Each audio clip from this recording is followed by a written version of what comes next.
बिस्मिल्लाहिर्रहमानिर्रहीम, अस्सलाम वालेकुम एंड वेलकम बैक। वेवर माइक्रोसॉफ्ट ऑफिस के टूल माइक्रोसॉफ्ट वर्ड के लेक्चर नंबर 23 के साथ एक बार फिर हाजिर खिदमत हूँ। वेवर हम अपने पिछले लेसन में बात कर रहे थे माइक्रोसॉफ्ट वर्ड के टूल स्क्रीनशॉट के हवाले से, उसके हवाले से हमने डिस्कशन की थी। आज हम अपनी गुफ्तगू को आगे बढ़ाते हुए आगे चलते हैं और देखते हैं कि आज हम क्या डिस्कस करने वाले हैं। माइक्रोसॉफ्ट वर्ड के टूल माइक्रोसॉफ्ट ऑफिस के टूल वर्ड पे चलते हैं और देखते हैं कि हमने अपने प्रीवियस लेक्चर में बात की थी स्क्रीनशॉट के हवाले से, और आज के लेसन में हम बात करेंगे हाइपरलिंक और बुकमार्क के हवाले से। वेवर हाइपरलिंक आज के दौर में खासी अहमियत रखता है। डॉक्यूमेंट सॉफ्ट कॉपी में हाइपरलिंक की एक ख़ास अहमियत है। हाइपरलिंक क्या है? बेसिकली आप जब देखते हैं कि किसी भी डॉक्यूमेंट पर जब आप देख रहे होते हैं कि अगर यहाँ पर क्लिक किया जाए तो आपका डॉक्यूमेंट इस सेक्शन पे चला जाए, अगर यहाँ पर क्लिक किया जाए तो आपका डॉक्यूमेंट इस सेक्शन में चला, आपका कंट्रोल इस सेक्शन में चला जाए, ये सारी चीज़ें हाइपरलिंक से कंट्रोल की जाती हैं। हाइपरलिंक के कुछ किस्में होती हैं और एक ही डॉक्यूमेंट के इंटरनल हाइपरलिंक आप लगा सकते हैं, उसी डॉक्यूमेंट के अंदर आप नेविगेट हो रहे होते हैं। जबकि अगर आप चाहें तो ऐसा लिंक भी लगा सकते हैं कि आप डॉक्यूमेंट से बाहर किसी वेबसाइट पर जंप कर सकते हैं। व्यूअर हम हाइपरलिंक को इस्तेमाल करेंगे और इसको देखेंगे प्रैक्टिकली।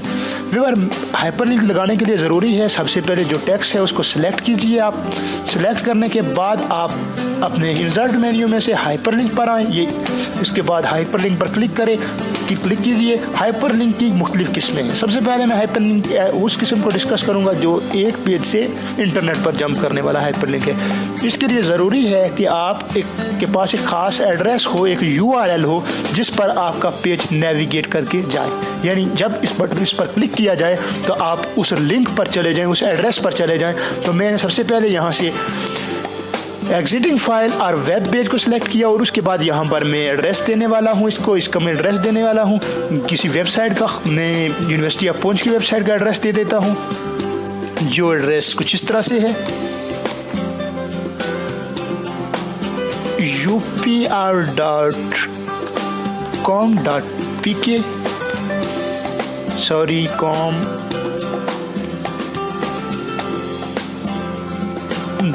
com में इस्तेमाल कर लेता हूँ।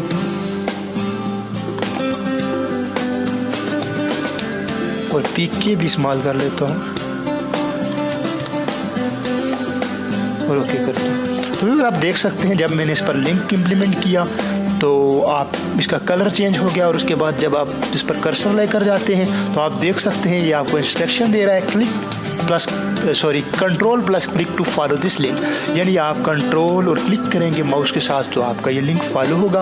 और इस तरह आप इंटरनल लिंक लगा सकते हैं, एक्सटर्नल लिंक लगा सकते हैं। अगर मैं अभी क्लिक करता हूँ कंट्रोल तो ये कोई भी किसी ख़ास लोकेशन पर जंप नहीं करेगा। उसकी वजह ये है कि मेरे पास इस वक्त इंटरनेट कनेक्शन मौजूद नहीं है। अगर इंटरनेट कनेक्शन मौजूद होता तो ये उस साइट पर चला जाता जो मैंने इसको एड्रेस दिया हुआ है। मैं कंट्रोल Z करते हुए इस लिंक को ख़त्म करता हूँ और ख़त्म करने के बाद लिंक हाइपरलिंक की दूसरी किस्म के बारे में डिस्कस करते हैं। सेलेक्ट करने के बाद दूसरी किस्म इसकी है प्लेस इन दिस डॉक्यूमेंट, यानी एक ही डॉक्यूमेंट के किसी खास पोर्शन में नेविगेट करने के लिए आप हाइपरलिंक लगा सकते हैं। फॉर एग्जांपल जब मैं इस पर आया तो इस डॉक्यूमेंट के अंदर जितनी भी हेडिंग मौजूद है, क्योंकि ये हेडिंग पर जाता है, हेडिंग का मतलब टाइटल, जितने भी टाइटल मौजूद हैं ये वहाँ पर जंप करने के लिए तैयार है। व्यूअर मैं चाहता हूँ कि OBL यानी ऑनलाइन बुक लाइब्रेरी, इस टेक्स्ट पर मैं लिंक लगा दूँ प्रपोज सोल्यूशन का। तो जब मैं इस पर यहाँ से मैं क्लिक करता हूँ उस हेडिंग को, प्रपोज सोल्यूशन को, और उसके बाद ओके करता हूँ। अब की बार यहाँ पर लिंक लग चुका है, एक इंटरनल पेज का लिंक लगा है। ये एक्सटर्नल लिंक नहीं है, ये किसी वेब पेज का लिंक नहीं है, बल्कि इसी डॉक्यूमेंट के अंदर किसी खास पोर्शन का लिंक है। इसको फॉलो करके देख लेते हैं। कंट्रोल और क्लिक करते हैं तो आप देख सकते हैं कि अब की बार मैं जंप करके प्रपोज सोल्यूशन पर आ चुका हूँ। तो इससे साबित हुआ कि ये लिंक इंटरनली इस पेज पर इम्प्लीमेंट हो चुका है। व्यूअर आगे चलते हैं। एक लिंक की और किस्म यहाँ मौजूद है, इसको मैंने सिलेक्ट किया। सिलेक्ट करने के बाद हाइपरलिंक पर आया और क्रिएट न्यू डॉक्यूमेंट।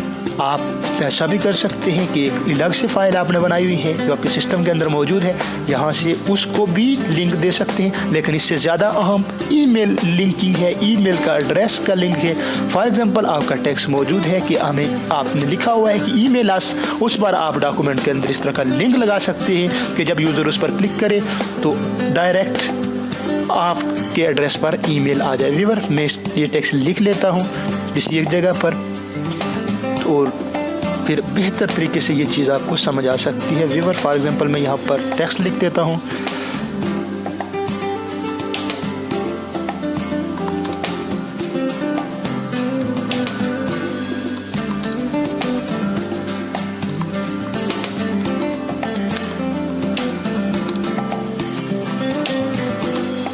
मैं ईमेल एस वर्ड पर लिंक लगा देता हूं कि जब यूज़र इस पर क्लिक करे तो हमें एक ख़ास एड्रेस पर जिस पर मैं चाहता हूं उस पर ईमेल आ जाए। मैं हाइपरलिंक पर जाता हूं और ईमेल एड्रेस पर जाता हूं और उसके बाद यहां पर ईमेल एड्रेस देता हूं, वो एड्रेस जिस पर ये ईमेल जाए। तो मैं ईमेल एड्रेस दे देता हूं जिस तरह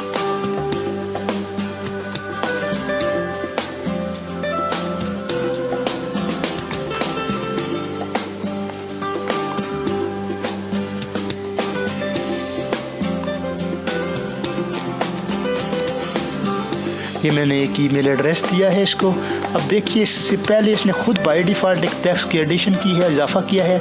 ये लिखा हुआ है मेल टू, यानी किस बंदे की तरफ ये मेल जाएगी। और उसके बाद आप सब्जेक्ट लिख सकते हैं, ना भी लिखें तो कोई इतना बड़ा मसला नहीं है। उसके बाद आप ओके पर क्लिक करेंगे तो आपका ये लिंक आपको नज़र आ रहा है ईमेल आस पर।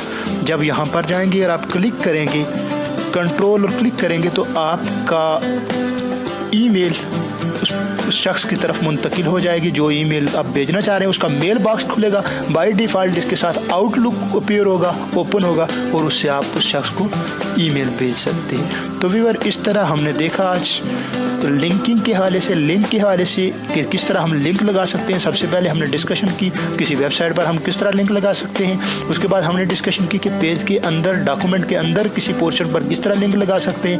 और उसके बाद हमने डिस्कशन की हाइपर लिंक में ईमेल लिंकिंग के हवाले से। फिर बुकमार्क क्या चीज़ है? बुकमार्क का ताल्लुक भी लिंक के साथ ही है। बुकमार्क फॉर एग्जांपल आप किसी टेक्स्ट को बुक कर लेते हैं और उसको फिर फॉर एग्जांपल मैं ये रिक्वायर वर्ड है, इसको मैं बुकमार्क बना देता हूँ और बाद में मैं हाइपरलिंक लगाते वक्त इसको इस्तेमाल करूँगा। ये बुकमार्क का भी ज़्यादातर इस्तेमाल हाइपरलिंक के साथ किया जाता है। मैं इसको बुकमार्क बनाने का तरीकाकार ये है कि उस वर्ड को सिलेक्ट किया जाता है। सबसे पहले सिलेक्ट करने के बाद आप बुकमार्क पर जाकर क्लिक करते हैं और फिर बुकमार्क का नाम देते हैं। फर्स्ट बुकमार्क में इसका नाम कर देता हूँ और इसको मैं इसके बाद में इसको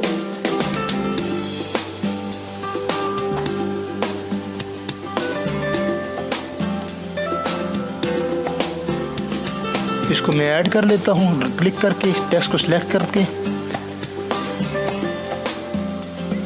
बुकमार्क का नाम दे देता हूँ फर्स्ट बुकमार्क।